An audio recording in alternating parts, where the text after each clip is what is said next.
kò sí ẹnikẹ́ni tó ní ẹ̀tọ́ láti sọ pé ẹnìkan ò lè sin nǹkan tó bá wù nǹkan tí constitution Nàìjíríà ní sọ nìyẹn. So pé wọ́n wá lọ sí Ìbàdàn wọ́n lọ gbéyàn pé ó bú àwọn kan nǹkan táwọn colonialist máa ń ṣe láyé ìgbà yẹn law yẹn náà pè ní sedition dẹ̀ ti end láti 1983.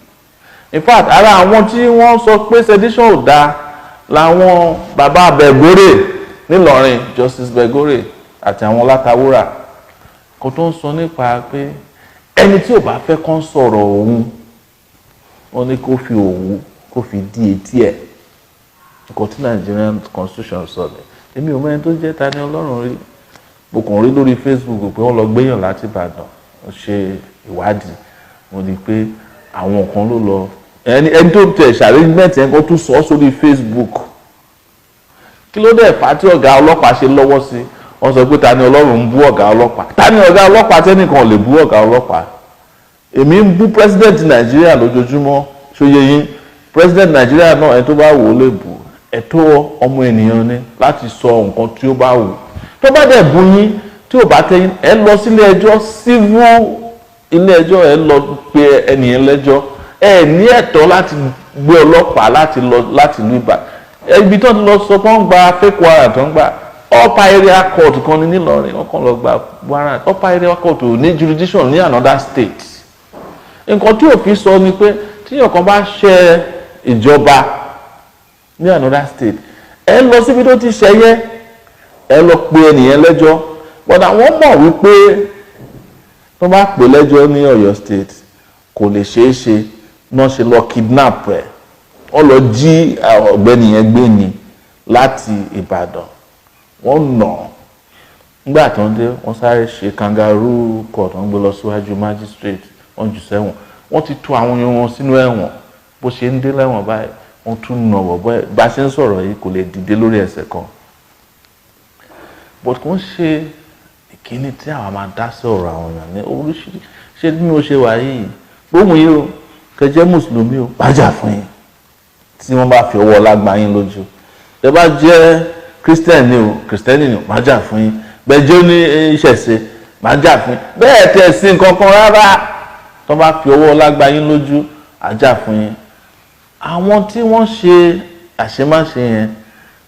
àṣírí wọn ti wá tún sìn ojoojúmọ́ ló wà lórí Facebook tó ń defend ara wọn pé eléyìí ṣọ̀rọ̀ ẹ̀sìn wọ́n bú bàbá wa ni o wọ́n bú màmá wa ni o kò dẹ̀ sí ẹni tó mọ̀yàn bú tó àwọn tó ń sọ̀rọ̀ yẹn ẹ mọ̀ pé Yorùbá wọn dùn dáadáa kò sí ẹni tí wọ́n lè bú wọ́n ní ó sun ìwé kan ni o àwọn náà wọ́n sun ìwé oríṣiríṣi lójoojúmọ́ wọ́n sun nǹkan eléégún ìmí inú wọn pààyàn lórí ọ̀rọ̀ ẹ̀sìn nǹkan tí a ní láti sọ fún un ni pé ṣé ẹni tí wọ́n ń pè ní Ọlọ́run Olúwa kò ń ṣe ẹni tó weak tí ẹni láti máa jà fún ṣèbí Ọlọ́run ni ó dá ayé àti ọ̀run àbí kò táwọn ń píṣì ni ẹ o so Ọlọ́run tó dá ayé àtọ̀run yẹn nìyẹn kan wá máa níwájú kò sínú ìlú kan wá ní pé wọ́n fẹ́ jà fọ́lọ́run ìyẹn gan-an ó lè jẹ́ kí Ọlọ́run kó bínú sí yín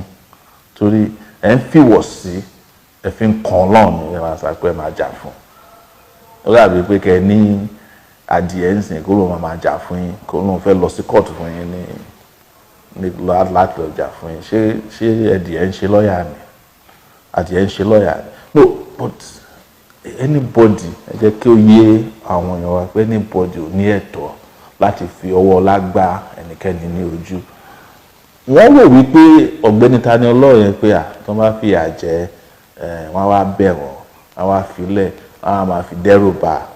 but àwọn ọmọ pé kékeré lákẹ́rẹ́ abẹ́rẹ́ kéré kò ń ṣe mímì fàdíẹ̀ ó ti há wọn lọ́rùn sìn ìgbàkigbà tí ọ̀gbẹ́ni yẹn bá jáde àwọn náà lẹ́nu lẹ́sìn pé kò yẹ ká máa ṣerú kan báyìí náà ẹ máa sọ fún àwọn alágbára tó wà mẹ́rin pé power is transient àfọwọ́bà filẹ̀ nílé ayé tí ẹ rí àwọn tẹ́lẹ̀ pé wọ́n lágbára sí àwọn ẹrú máa di alágbára ọ̀la àmọ́ ẹnikẹ́ni tó bá di alágbára a gbọ́dọ̀ fún wọn láyè láti fìyà jẹ ẹnikẹ́ni àbọ̀rọ̀ mi ni pé àparò kan ò ga jù kan láyé àfi tó bá gorí ebè. Tẹ́ bá dẹ̀ wà lórí ebè táparò yín ṣẹ̀ṣẹ̀kúṣe, wọ́n á fi òfin, wọ́n á fi wú ebè yẹn lẹ́sẹ̀ lábẹ́ ẹsẹ̀ yín kẹ́yìn náà lè mọ̀ pé gbogbo we are all equal before the law, we are equal also before God. So ẹ̀yin ò lè wá máa ṣe iṣẹ́ tí ẹ lè wá máa ṣe Ọlọ́run lórí àwọn èèyàn lẹ́tọ̀ọ́ láti ṣerú ẹ̀. Finally, anybody ló ní ẹ̀tọ́ láti ṣe ẹ̀sìn tó bá tẹ́ wọn lọ́rùn. Tani Oloun tó ń sọ yìí is a Muslim. Mùsùlùmí ni. So Mùsùlùmí oppressing Mùsùlùmí. Ẹ lè sọ pé bí a kò ṣe Mùsùlùmí but orúkọ Mùsùlùmí ló sì ń jẹ́. Ó mọ Quran. Ó dẹ̀ tún ṣe ìṣẹ̀ṣe. Kí ló ń bí wọn nú fún pé gbogbo àwọn tó ń ṣe Quran tó ń tún fi ewé àti egbò àti làpálàpá tí bí a ṣe wà ní ìṣẹ̀ṣẹ̀ ti wà kí ẹni ẹ̀sìn tó délẹ̀ Yorùbá gbogbo ń tàṣírí wọn kó tó ń ta wọn lára ní tí wọn ò fẹ́ sọ síta. Àmọ́ mo ṣe sọ àwọn ò ní problem pẹ̀lú anybody but ẹnikẹ́ni ò ní ẹ̀tọ́ láti fìyà jẹ. Bó tún jẹ́ president Nàìjíríà tó bá múyàn lónìí tá a bá mọ̀ pé kò tọ́ àwa á gbà sílẹ̀ lọ́wọ́ wọn. Òun ni bàbá Fálànà ṣe dá sọ̀rọ̀ yẹn